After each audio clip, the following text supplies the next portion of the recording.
Namo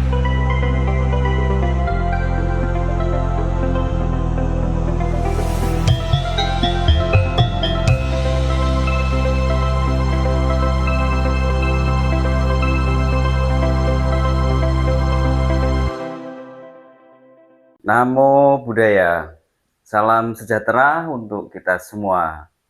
Anak-anak, pernahkah kalian berpikir apakah kebahagiaan hidup hanya ditentukan oleh banyaknya uang yang kita miliki?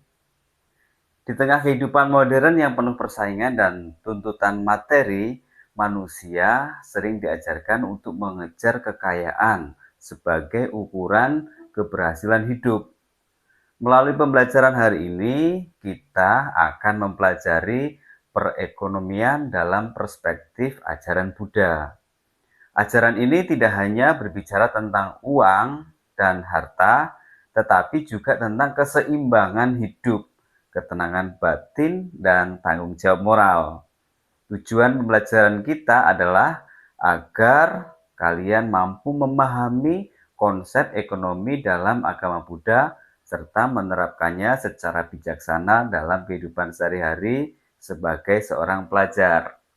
Mari kita belajar dengan pikiran yang terbuka agar kita tidak hanya menjadi pribadi yang cerdas secara intelektual, tetapi juga matang secara moral dan spiritual. Bersama saya, Bapak Tupari.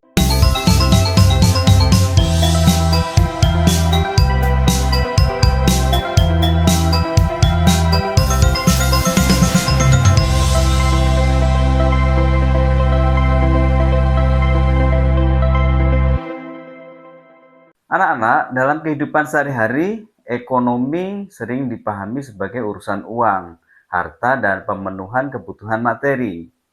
Namun, ajaran Buddha memandang ekonomi secara lebih luas dan juga mendalam.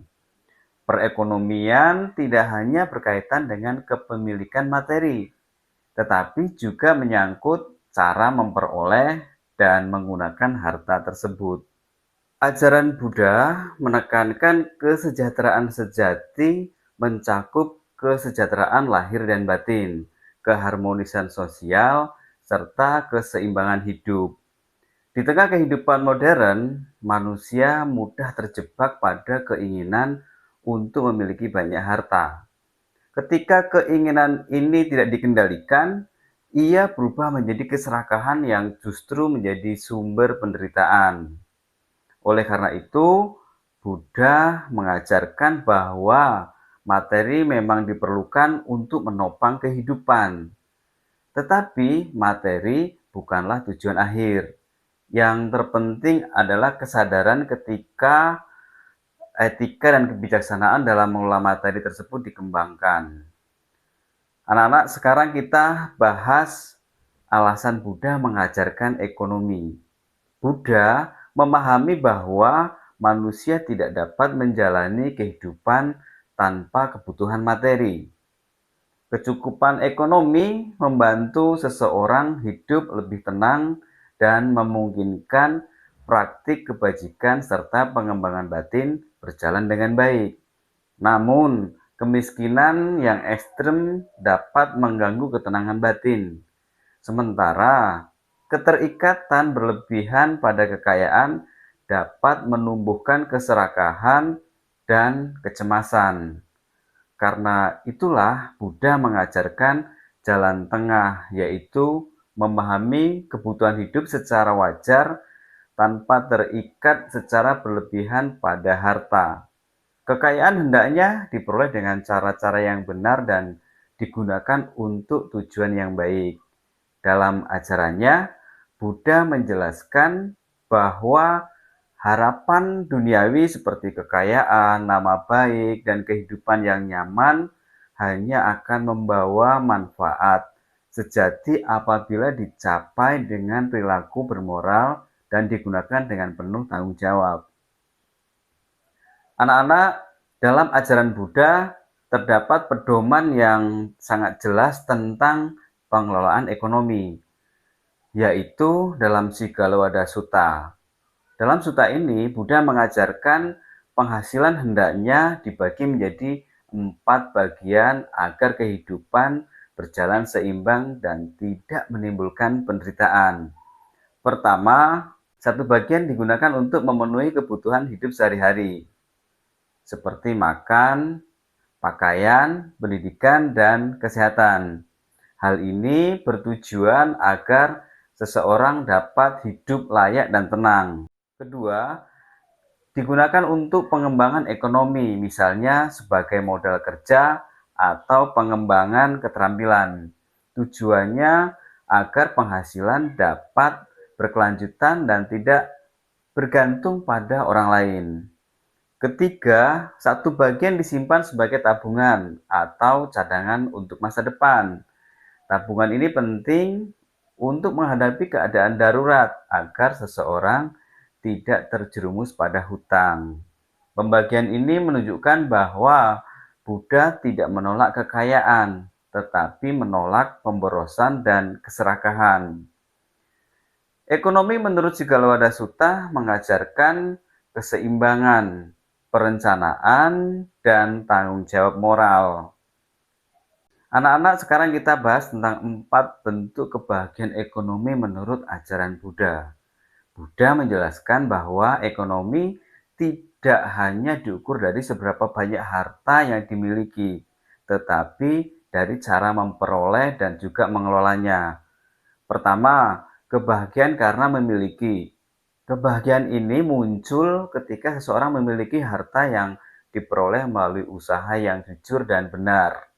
Kedua, kebahagiaan karena menggunakan harta dengan baik dan bijaksana dalam kebutuhan hidupnya. Ini juga dalam rangka menyiapkan masa depan dan membantu orang lain. Ketiga, kebahagiaan karena bebas dari hutang. Hidup tanpa beban, hutang membawa ketenangan pikiran dan rasa aman. Keempat adalah kebahagiaan karena hidup tanpa celah.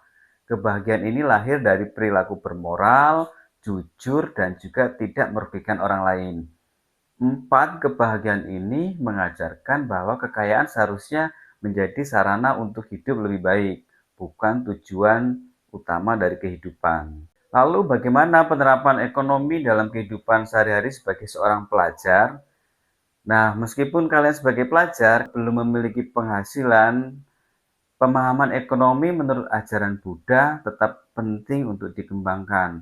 Sebagai pelajar, kalian dapat memperoleh uang dengan cara yang benar, menggunakan uang secara bertanggung jawab, menabung, serta berbagi dengan sesama.